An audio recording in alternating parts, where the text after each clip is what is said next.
Chers amis, bienvenue dans cette nouvelle vidéo où je vais vous épargner l'achat d'une machine à laver si vous avez le même problème que moi.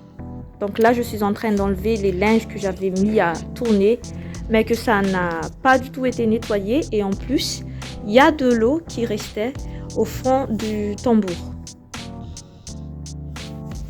Mais en plus, j'avais remarqué que quand je mettais en marche la machine, le tambour ne tournait pas, alors que là, quand c'est éteint, ça tournait. Donc je me suis demandé qu'est-ce qui s'est passé, pourquoi il fait ça. Alors je vais vous montrer toutes les étapes que j'ai fait avant de trouver le problème de cette machine.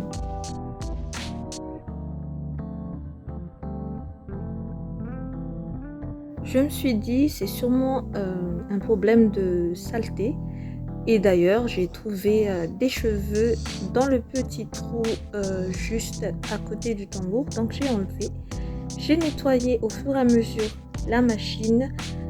Et même si j'avais nettoyé tout récemment le tiroir d'en bas, je me suis dit peut-être que c'est à cause de ça. Donc j'ai renettoyé encore une fois. Mais comme vous pouvez le constater, il n'y a pas beaucoup de saleté. Là, c'est bon. Là, il n'y a rien.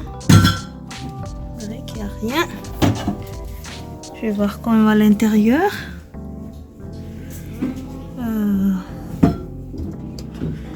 Chose qui n'est pas montrée entre le temps où monsieur est en train de réparer et comment on a trouvé le problème, c'est que j'ai donné un grand coup de pied dans la machine. Parce que d'habitude, quand ça marchait pas, je donne un ou deux petits coups de pied et ça remarche.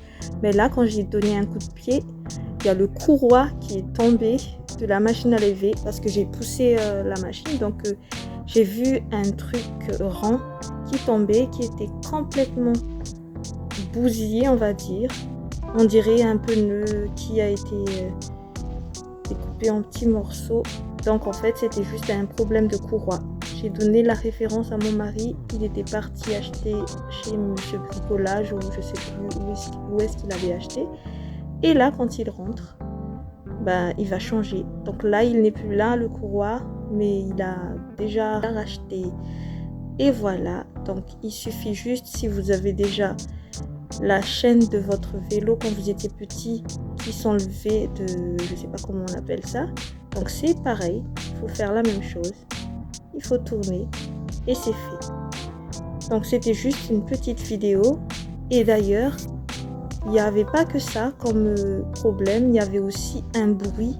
Avant que le courroie, en fait, on a vu que c'était ça le problème. La machine faisait beaucoup de bruit, à part le fait que le tambour ne tournait pas. La machine faisait aussi beaucoup de bruit. Voilà. J'espère que cette vidéo vous a plu, j'espère qu'elle vous a aidé, qu'elle vous a épargné de racheter une machine à laver. C'est vrai que pour lui, c'était un petit peu galère parce que l'entrée, en fait, c'était assez petit pour mettre le courroie. Mais voilà. Le courroie, ça nous a coûté 20 € alors qu'une nouvelle machine à laver, ça coûte plus cher que ça.